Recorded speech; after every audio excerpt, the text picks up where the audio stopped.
오늘 이 시간 우리에게 주시는 하나님의 말씀 여호수아 19장 32절로 39절의 말씀이 되겠습니다. 여호수아 19장 32절로 39절에 있는 말씀 한 목소리로 합독하시겠습니다.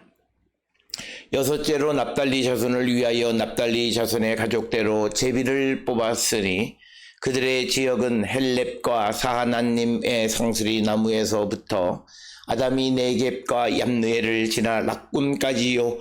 그 끝은 요단이며 서쪽으로 돌아 아스노다볼에 이르고 그곳에서부터 훅곡으로 나아가 남쪽은 스불론에 이르고 서쪽은 아셀에 이르며 해뜨는 쪽은 요단에서 유다에 이르고 그 견고한 성읍들은 시딤과 세르와 함막과 락각과 긴네렛과 아다마와 라마와 하솔과 게데스와 에드레이와 엔하솔과 이론과 믹다렐과 호렘과 벳아낫과 벳세메스니 모두 19성읍과 그 마을들이라. 납달리 자손의 지파가 그 가족대로 받은 기업은 이 성읍들과 그 마을들이었더라. 아멘.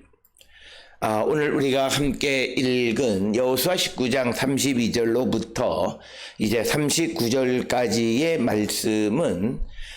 이제 이 땅을 분배받지 못했던 먼저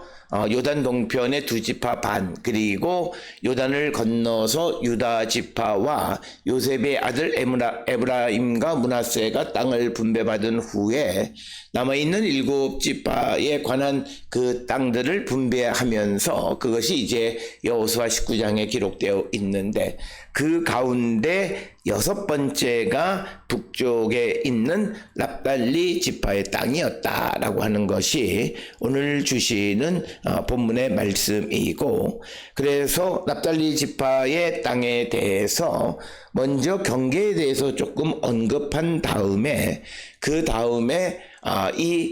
그 35절로부터 39절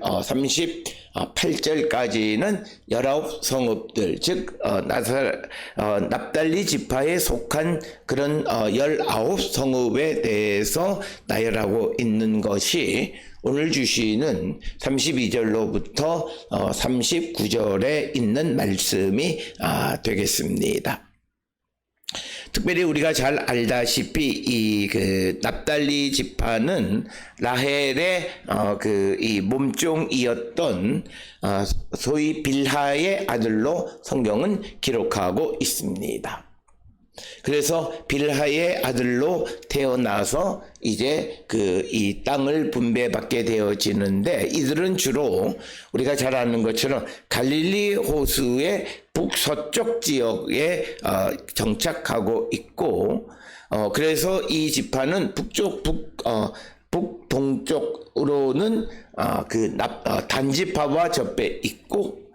그리고 왼쪽으로는 아셀 지파, 그리고 오른쪽으로는 갈릴리 호수와 요단강으로 이어지는 것이고, 남쪽 지역에 대해서는 그 납달리 지파의 남쪽은 스불론과 약간의 이사갈 지파와 접해 있는 그런 지역이 오늘 주시는 납달리 자손의 기업이 되겠습니다. 우리가 이 본문의 말씀을 이해하기 위해서는 무엇보다도 이 납달리 지파에 대해서 우리가 어느 정도 우리가 이해할 필요가 있다, 이렇게 말씀드릴 수 있습니다. 앞에서 말씀드렸듯이 이 납달리는 라헬의 종인 빌하의 아들로 기록되어져 있고, 그리고 이스라엘이 출애굽을 하는 광야 시대에는 북쪽의 진영을 갖고 있었습니다. 그래서 북쪽에 있는 이 진영을 구성하고 있는 것이 단과 그리고 이 납달리, 이렇게 이들이 북쪽 지역의 어떤 지역을 자기의 영토로 가지고 있었다라고 하는 것을 우리가 알 수 있습니다. 특별히 우리가 민수기서에 기록되어 있는 그 중요한 인구조사, 그 기록에 의하면 민수기 1장 43절에서 이 납달리 자손들의 인구는 53,400명이었는데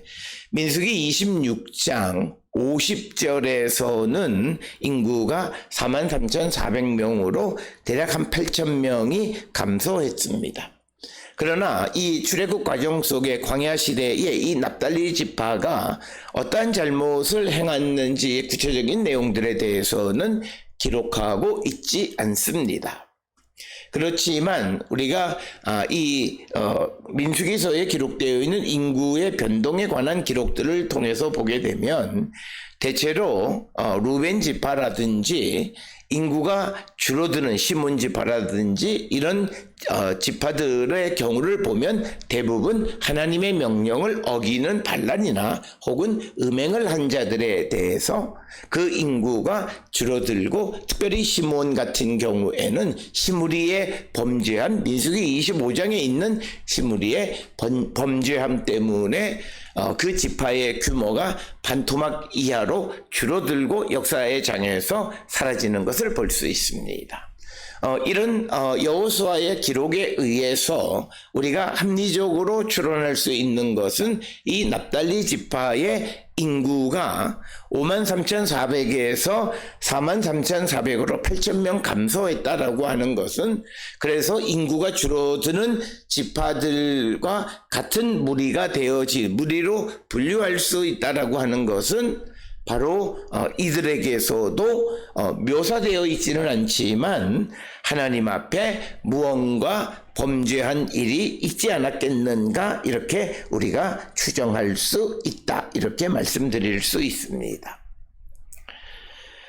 그래서 이유는 알 수 없지만 이 납달리 지파의 인구가 줄어들었다, 이렇게 우리가 볼 수 있고, 그래서 무언가 하나님 앞에 범죄한 결과가 아니겠는가, 이렇게 우리가 추정을 할 수 있습니다.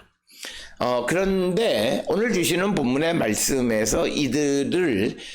32절에 제비를 뽑았다라고 하는 것은 하나님께서 납달리 자손들을 이 북쪽 갈릴리 호수의 서북쪽 지역, 그리고 북쪽으로 단과 맞닿아 있는 이 지역에 영토를 주신 목적이, 이유가 무엇인가를 우리가 정확하게 성경은 언급하지 않지만 추론하려고 힘써야 된다라고 하는 것입니다.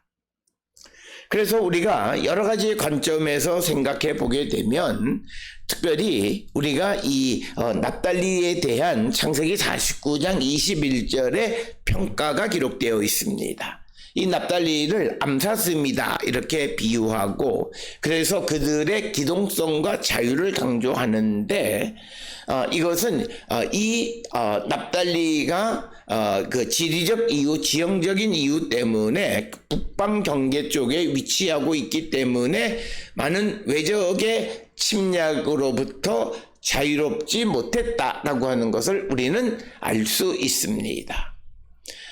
그런 관계로 이들이 암사슴, 그런 이방으로부터 많은 공격을 받을 수밖에 없는 그런 존재였다라고 하는 것을 우리에게 가르쳐 줄 뿐만 아니라, 또 이 암사슴이라고 하는 것이 어떤 자유를 좋아하고 어떤 기동성을 강조하는 것은 그들의 지형적 이유로 외적의 침략으로 말미암아 도망하거나 혹은 자유를 좋아한다라고 하는 것은 그것이 그들이 어떤 그 숭고한 마음의 정신, 이런 개념보다는 외적의 침략으로부터 다양한 문물을 거절할 수 없는 어떤 위치에 있음을 우리에게 보여주는데, 그런 위치로 그 납달리의 땅을 분배하는 것은 그들에게 어떤 그런 과거의 어떤 역사나 혹은 그들에게 그런 성향이 있었기 때문이다. 그래서 창세기 49장 21절의 납달리에 대한 평가나 오늘 주시는 여호수아 19장 32절로부터 39절까지의 납달리 땅을 분배하는 그 분배 지역, 그 지역들, 이런 것들을 통해서 보게 되면 아마도 이 납달리 지파도 이런 이방 문물과의 접촉, 그래서 어떤 신앙의 정통성을 지키기보다는 어떤 자유를 추구하고 이방과의 빈번한 접촉으로 말미암아 어떤 그 정통성, 신앙의 정통성이 많이 훼손되어지지 않았는가, 이렇게 우리가 추정을 해볼 수 있습니다. 그래서 그런 특성을 가지고 있었기 때문에 특별히 하나님께서 이들을 이 북쪽 지역 경계 지역으로 분배한 것이 아니겠는가. 그래서 우리는 오늘 주시는 이 32절로 39절의 말씀이 이런 납달리가 이런 성향이 있기 때문에 그래서 그들에게 그 땅을 주었는지, 아니면 나중에 역사가 그렇게 흘러간 것을 보고 그 납달리에 대해서 그런 평가를 나누었는 것, 그것에 대해서는 우리가 정확하게 알 수가 없다라고 하는 것입니다. 특별히 오늘 주시는 이 납달리 지파가 분배받은 땅들은 갈릴리 호수의 북서쪽 지역으로 토질은 비교적 양호합니다. 그 이유 중 하나는 이곳에 강우량, 비가 많이 내리기 때문에 이 토양은 비교적 좋은 땅을 형성하고 있습니다. 그래서 우리가 이런 사실을 알 수 있는 것은 우리가 주후 1세기 이후에 바로 코쿠바 이후 시대에 많은 유대인들이 예루살렘에서 쫓겨난 다음에 갈릴리 호수 근처에 주로 거주했다라고 하는 그런 사실과, 그리고 19세기 초에 이스라엘 사람들이 오늘날 이스라엘 땅에 정착하면서 키부츠를 형성했는데 그 키부츠의 대다수가 이 갈릴리 호수 주변에 있다는 것은 이 갈릴리 호수 주변이 농사에 비교적 유리한 자연적 조건을 가지고 있다라고 하는 것을 우리에게 말하고 있습니다. 그래서 오늘 주시는 본문의 말씀에서 이 6번째 납달리 지파의 영토는 비교적 기름진 땅에 그들이 정착했다. 이런 사실은 성경이 우리에게 가르쳐 주는 것이 아니라 그들이 바로 이 갈릴리 호수의 북서쪽에 하나님께서 그들을 기업을 주셨다라고, 제비를 뽑았다, 하나님이 그 땅을 그들의 영토로 결정해 주셨다라고 하는 사실을 통해서 우리가 그 자연적 환경을 통해서 우리가 알 수 있는 겁니다. 고대로 가면 갈수록 오늘 우리가 살고 있는 이 시대도 마찬가지지만 지정학적인 위치가 그들의 삶의 환경을 변화시키고 그들의 삶의 특징을 결정하는 거예요. 그래서 우리가 반도적 위치나 교량적 위치에 존재하고 있다라고 하는 것은 단순히 교통이 용이하다라고 하는 사실에만 있는 것이 아니라, 그러므로 말미암아 많은 이방의 문물들이 들어왔고 그것은 결국은 신앙적인 도전과 갈등을 유발시키는 원인이 되기도 했다.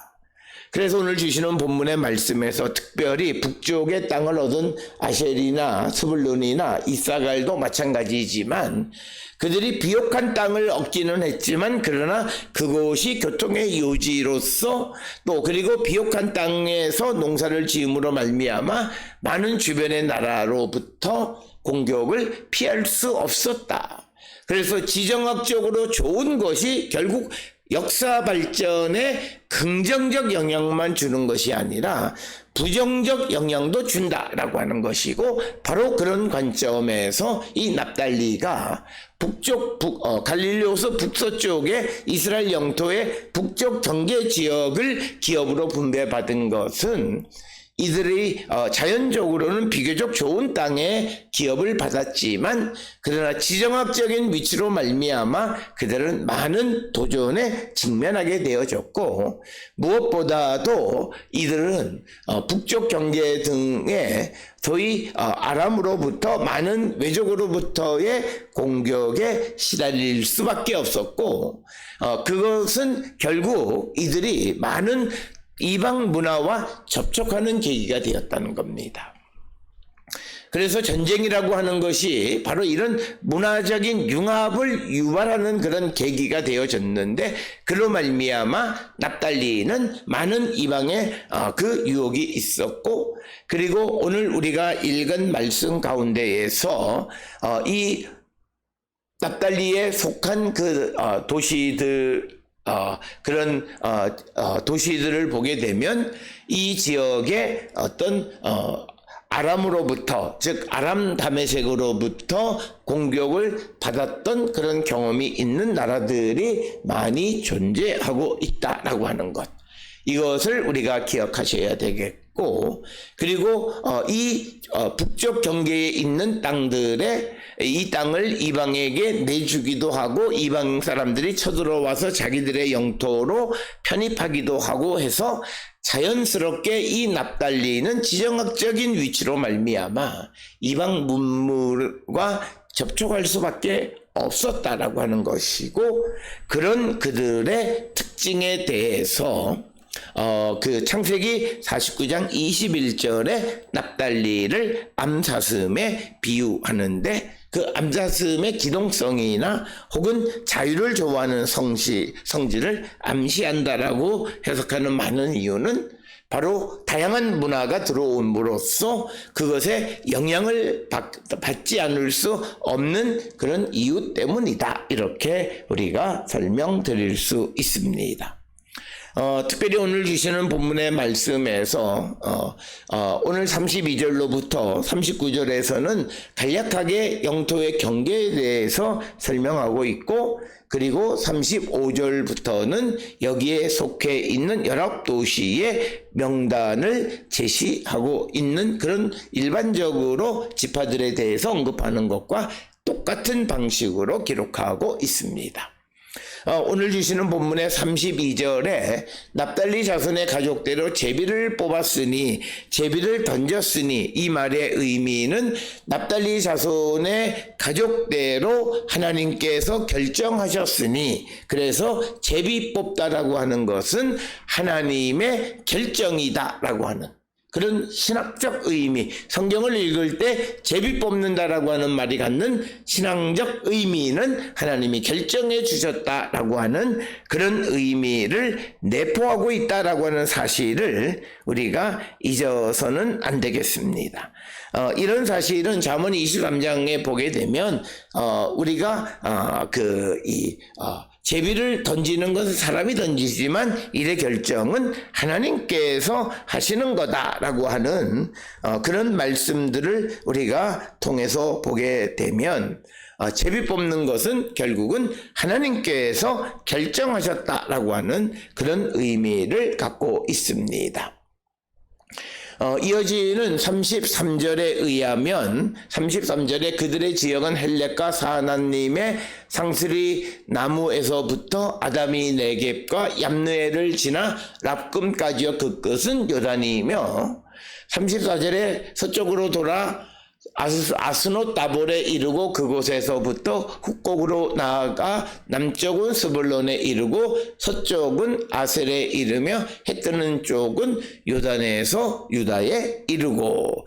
그래서 오늘 주시는 33절 34절에서는 간략하게 납달리 자손의 경계에 대해서 우리에게 언급하고 있습니다. 특별히 오늘 주시는 33절에 등장하는 헬렙, 사하나님, 그리고 아담이 네겝, 얌느엘, 그리고 34절에 아스노 다볼, 그리고 훅곡, 이런 지역들에 대해서 우리가 그 지역이 어디냐를 결정하는 것은 마찬가지로 매우 어렵다, 이렇게 쉽게 결정할 수 있는 것은 아니고, 그로 말미암아 우리가 주석이나 또는 참고 서적을 통해서 보면 각각 사하나님을 예로 들면 이 사하나님이 어디에 해당하느냐라고 하는 것에 대해서 지명에 대한 이 아이덴티피케이션, 즉 어디가 사하나님이냐를 결정하는 것은 학자들에 따라 다양하다라고 하는 것을 우리가 잊어서는 안 되겠습니다. 그래서 우리가 이런 지역에 대해서는 정확하게 A라는 곳이 어디냐를 알 수 있으면 좋겠습니다만 그럴 수 없기 때문에 대략 오늘 주시는 이 납달리 자손들이 어디에 거주했느냐, 즉 갈릴리 호수의 북서쪽 지역에 거주했고 그들이 맞닿은 경계의 북쪽은 단, 그리고 서쪽은 아쉘, 남쪽으로는 그 스불론과 그리고 이사갈 지파와 접해 있다. 이런 정도로 윤곽을 우리가 아는 것은 매우 중요하다라고 하는 것입니다. 그래서 오늘 주시는 33절의 헬렙에 대해서는 많은 주석가들이 키르베트 아르바타가 바로 성경의 헬렙이고, 이 사하나님은 사사기 4장 11절이나 17절에 의하면 하스레 왕 야빈이 통치하고 있었던 어느 지역이다 이렇게 보고, 그 다음에 아다비 네겝은 갈릴리 호수의 남서쪽에 있는 키르베트 다미예로 그렇게 보통 이해하고 있습니다. 그 다음에 등장하는 얌느엘에 대해서는 갈릴리 호수의 서남쪽에 있는 키르베트 옘마라고 하는 곳이 바로 오늘 주시는 얌니엘이다. 그 다음에 락쿰이라고 하는 곳에 대해서는 키르베트 카락이라고 하는 곳, 혹은 키르베트 엘 만수라라고 하는 곳이 이런 성경의 락궁과 같은 곳이 아니겠느냐 추정하는 겁니다. 그래서 이런 지명을 어디가 어디냐를 결정하는 것에 대해서 우리 주석에는 A가 B다 이렇게 말하고 있지만 우리가 그런 것을 기록하고 있는 영어 주석들을 보면 대부분 probably, 그러니까 아마도라고 하는 거죠. 이렇게 추정한다라고 하는 것이 단언할 수 있는 것은 아니다라고. 이것을 우리가 단언으로 받아들이게 되면 문제가 나는 이렇게 아는데 다른 사람이 다르게 아는 것에 대해서 틀렸다 이런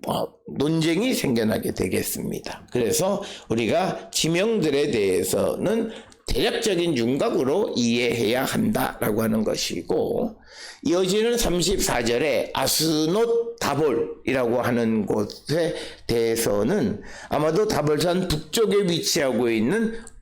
예베일이라는 곳이다 이렇게 주장하고, 그 다음에 훅곡이라고 하는 것은 약국과 동일시 하기도 합니다. 그래서 이 경계가 흘러가는 것이 어떻게 되어지는가를 33절, 34절에서 설명하고, 이어지는 35절에서 그 견고한 성읍들은 시띵과 세르와 함맛과 락과 긴네렛, 36절에 아다마, 라마, 하솔, 37절에 게데스, 에드레이, 그 다음에 엔하솔, 이론, 막달렐, 호렘, 벳 아낫, 벳 세메스 모두 19성읍이다 이렇게 기록하고 있습니다. 특별히 성경에서 우리가 지명 가운데 라마라고 하는 것은, 우리가 그 라마라는 말은 여러 군데 많이 등장하는데 그 이유는 우리가 고대 시대 때 사람들이 지명을 결정할 때 그 지역의 지형적 특성, 즉 약간 높은 언덕에 있으면 그걸 라마로 이렇게 부르는. 그래서 오늘 주시는 말씀에서는 아마 납달리 지파에 속해 있는 라마도 있지만, 그러나 베냐민 지파나 에브라임 지파에 속한 라마도 있다라고 하는 것을 우리가 기억하시고, 오늘 주시는 이 본문의 말씀에 36절에 납달리 지파의 라마는 아마도 사페드라고 하는 곳의 서쪽에 위치하고 있는 에르라메라고 하는 곳과 그곳이 바로 36절에 라마가 아니겠는가 이렇게 생각하고, 그 다음에 36절에 하솔입니다. 하솔은 우리가 잘 알다시피 이스라엘이 요단을 건너서 여리고 아이를 정복한 이후에 특별히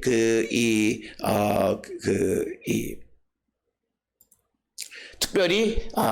이 이스라엘이 가나안을 정복하는 데에